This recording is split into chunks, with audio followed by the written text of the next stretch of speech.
Well, good morning guys. Some lights on. That should help a bit, that's better. Good morning. Thanks for your company. I'll just have a little waffle in the workshop this morning. Tell you what I'm up to. I've got a catchy case here that I use as a toolbox. When I did marine repairs, it's got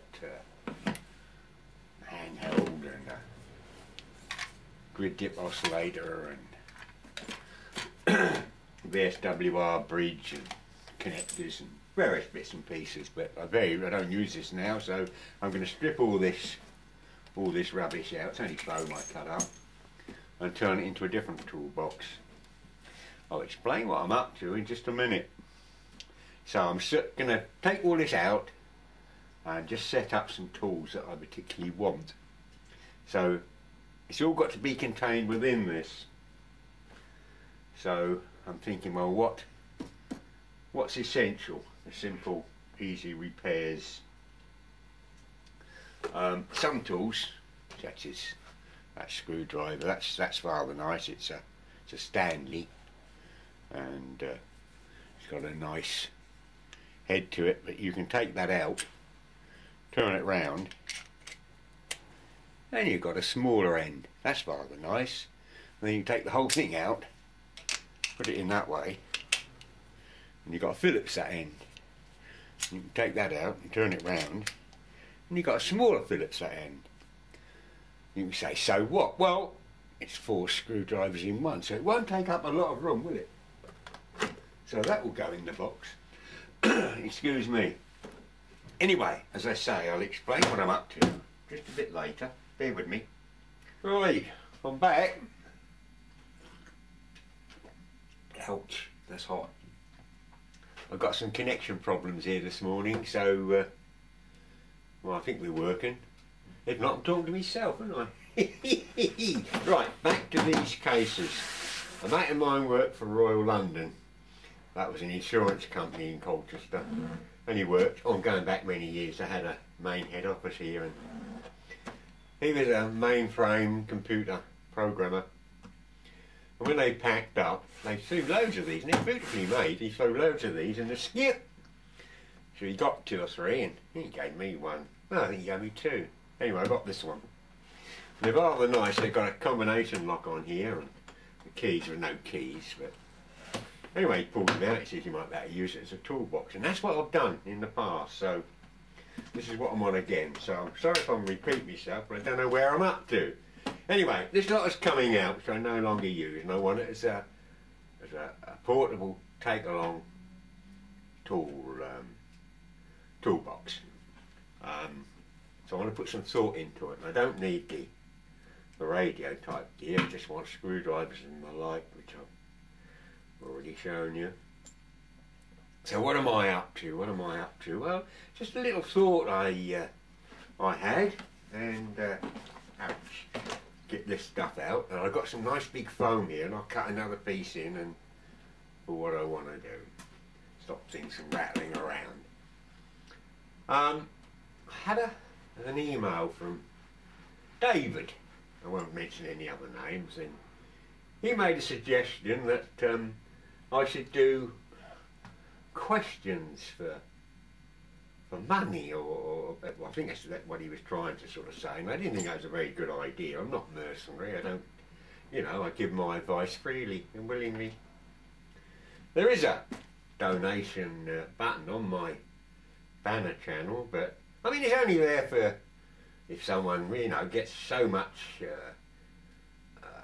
pleasure or info that it saved them vast amounts of money. They can leave an appreciation there if they want to. But I'm not really bothered. I get more of a kick out of people saying, going to that trouble, saying how much they enjoy perhaps what I've tried to do. So, but I've made a little play over the years, a poor old chap, but really, I'll be honest with you, I'm the richest guy you blokes have ever come across. When I say riches, I don't mean money. I haven't got any.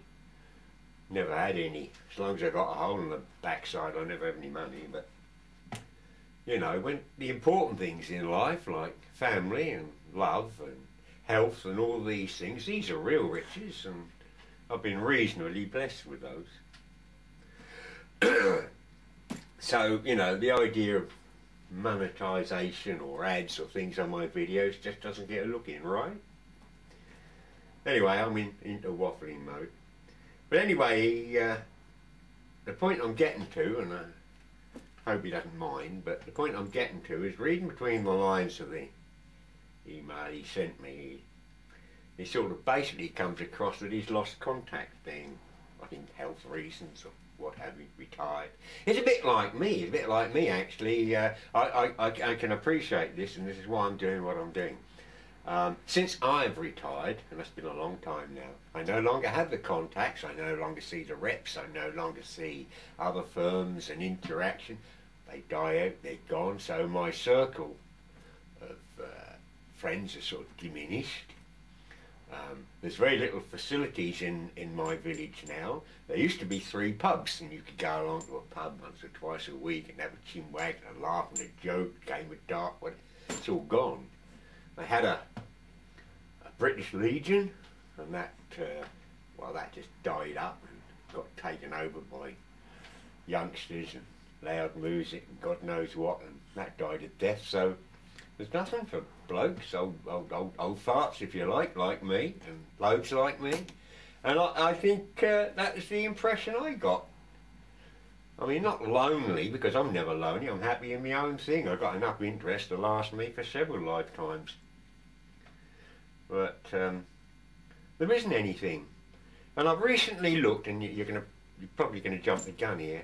I've recently looked at these repair cafes ideas, where people go and have things repaired. It's a sort of a social gathering of people trying to keep things, you know, older things working. I mean, you can't so much with modern stuff. They're not designed to be repaired, deliberately designed not to be repaired by, you know, horrible fittings and the way they're made. But some of the old stuff can be done, and it saves filling up the landfill, doesn't it? Anyway, I mentioned this to, we have got a community centre in the village, and I mentioned this to the lady that runs it, and it's not always occupied, and she thought that would be a good idea, sort of men's in shed type of thing, you know, or something like that. She said there's nothing for men in this village, and there isn't. There's WA for the ladies, and knit and natter, and bingo, and all these sort of things, but nothing for us old guys to indulge in. So I thought I'd, you know, raise the flag and see who saluted it. So I'm turning this into just a simple kit, because you never know what you're going to come across, do you? I mean, it's not like facilities you have in your workshop, and you can only take on sensible things, but trouble is nowadays, I had another word with another fan who comes to see me from time to time, and he says, okay, he says, you'll get people that will probably turn out volunteers, and you get loads of people who want something for now, you know, etc. But again, it's not meant to be a money-making exercise, but to get people to actually run it, to get people to do whatever needs to be done, you know, because there must be some sort of administration, especially nowadays, you know, and all the health and safety brigade jump out the window, you know, and start jumping up and down. You can't do this, you can't do that. Oh dear, oh dear. I'll go off on a tangent here. I'll tell you a silly year. I've been watching some programs on Freeview, talking pictures, old films, and there was been watching a series of UXB, Unexploded Bomb series, and there's blokes down muddy holes tackling unexploded bombs during the last war. It was quite a good little series, and I got the idea that we could have a bit of fun here, and I advertised on FreeCycle for a very large Kaler gas cylinder Some woman come back, she says, I've got one in the garden you can have, an empty one. So I went to go back to find out where she lived, and meanwhile the administrator took the ad down. You can't advertise for gas, any gas appliance due to health and safety regulations. I only wanted it as a prop, you know. But anyway, I told another mate of mine, and he says, I've got an old cylinder now. He says, what are you going to do, build it into another fire or something? I says, no, I want to make a bomb. He said, what? I says, oh, I want to make a bomb. And he said, you can't do that. I said, well, not a real one, not a real one. I says, a game, you know. I explained about the films I watched, and I thought, wouldn't it be fun to get a big, you know, gas cylinder and, you know, weld some fins on the back, paint it all grey and put a fuse in the side with a sort of a trigger that, you know, you had to bring it out very carefully and make it into a game sort of thing. Like an arcade game or something for fairs, or, you know, shows or something. And I thought you could have a bit of fun here. You could sort of build it into a big, like, arcade game. That's my fire, by the way. You can build it into a big arcade game and have a big sheet of corrugated iron in the bottom which they couldn't see, or a dustbin lid, and then have a hammer suspended above the dustbin lid so that when they moved the fuse, the hammer head dropped and hit the dustbin lid, making an almighty bang. At the same time, you could have a bulb flash in, you know, in front of what they're doing, and at the same time, you could have a camera behind the watching their faces and getting the expressions on their faces. Ah dear, I thought that could be quite amusing, and yeah, I thought you could put a clock inside so it ticked and all. You could take this on and on, you know. You know about me, don't you? Oh dear, not the only one. But when I'll tell you one more story. If you're still here, I should think you've run away by now. But when I first moved in this house 30 odd years or more ago, there was a neighbour here. He was more crackers than I am. And my missus says, he leads you astray. Well, I don't need a lot of leading astray, but he was just as daft as I was, or am. And we got up to some crazy thing. Again, not you can do that today. We had a bit of a laugh. There's no fun anymore, but we used to do these things, and we made a chicken. We made this mesh of a chicken out of chicken wire, actually, and paper mache, and we stuck feathers all over it, and it was about, I don't know, 2-3 foot high, and we stuck this chicken on the end of my gate at the front of the house where people walk by. And we put a speaker inside the body of this chicken and ran a couple of leads back into the house. And we're inside in the bedroom looking through the net curtains so they can't see us, but we can see them. And you get these people walk by, their dog will have it, and they'd look at this thing and they'd think, what on earth's that? And just as they walk by, we'd say down the microphone, good afternoon, and you'll see them leap back, you know, and we had little motors in it, but the eyes blinked and the beak moved. And some would run away, some would smile and just walk on, you know. Others would look most perplexed. But the fun was when you could get some reaction, and you actually got people talk back to the chicken. And you'd sort of wind them up a bit and you'd say, do people know you normally walk along the road speaking to strange chickens? And you get this sort of banter, and they didn't sort of equate that we was having fun. They actually blamed them looking at the chicken. It was even more fun if they had kids with them, because you could use the kids to take the mickey out of the parent.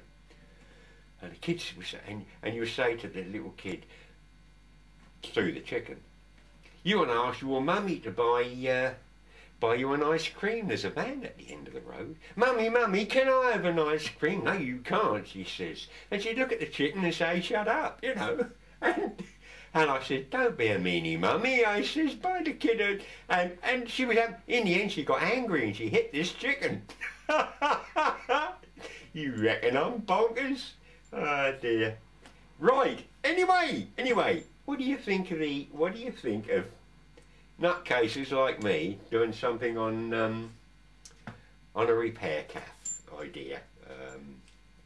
if you know what the hell I'm on about.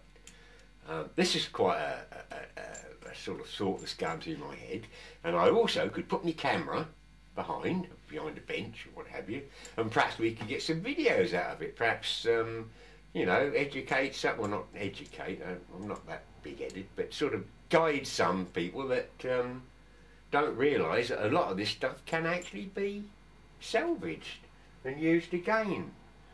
Anyway, what do you think? Oh, I think my connections are gone again. Wait a minute. Okay then, we're still running, so I've cleaned out my case. Restuck this back that had come unstuck, all the compartments and so forth. And using my filleting knife, very sharp filleting knife, I've cut a big chunk of foam and then cut it down to a thinner piece. Now that can go in there and fits nicely in the bottom of the case. Oh. Now I'm going to want a multimeter. That little one will do. Can't use me big one, of course. So I can put that there and mark round it with a Sharpie, and then cut that out using the knife, so I can drop all these tools and various things in.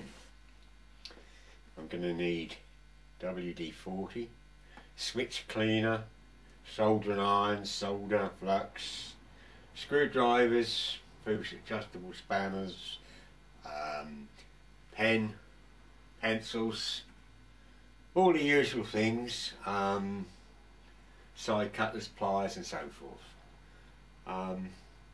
Looking at all the various tools I've got, there's a pair of Bic. You've all seen these wire strippers. They've been around for donkey's years, haven't they? And you can adjust that little bit there, how far those jaws close up. And they're alright, but very old hat and not wonderful. The thing I use on the bench is these things, and these are Rolson. And what you've got here is very handy, that it takes different size wires, and you can put, there's a piece of wire, you can put it in there. One jaw closes, and then the other one, and it opens up and takes that off. That's very good. But it's a bit cumbersome, and it's okay in the workshop, but it's going to occupy too much room in there. Looking amongst all my tools, I don't know what I've got, you know. I found these the other day. I think these are designed for the automotive industry. There's no name on it, but it says just there, Pro User. But I think it's automotive because it's got little crimpy bits here. It's got a cutter there, and you can move this plastic bit, and it's got two jaws that close. Look, I'm sure you can see it. And if you put that in there, one jaw closes, and just simply it does that and pulls it along to the end. You push it off, and then you can use a different coloured for the different crimps for spades and bullet ends and what have you. So I think that's automotive, but that's a neat one. So that can go in the case, can't it? Look, it just drops in there, lovely. Okay, I mentioned those. Got a little torch there. That one uses an actual bulb, and it's very small, a little, but the batteries will never last on that. But this one's a better one. It's only a cheapo with LEDs. Okay. But what's nice about this one, I've forgotten how it works now. Let's try something mechanical. There you go. It's got a telescopic magnet on the end, so you can pick things up. You know, you always drop a screw or a washer down a piece of equipment, and that's very handy, so that can go in there too. So I'm building this up with things that I will possibly need. Right. A big thank you to you, David, for the nice bottle of wine. I'll open that on my birthday. Another 43 days, 7 hours, 43 minutes and 19 seconds from now. And providing I reach my birthday and we accomplish the other, I won't be looking for additional gas cylinders. See you guys, thanks for watching.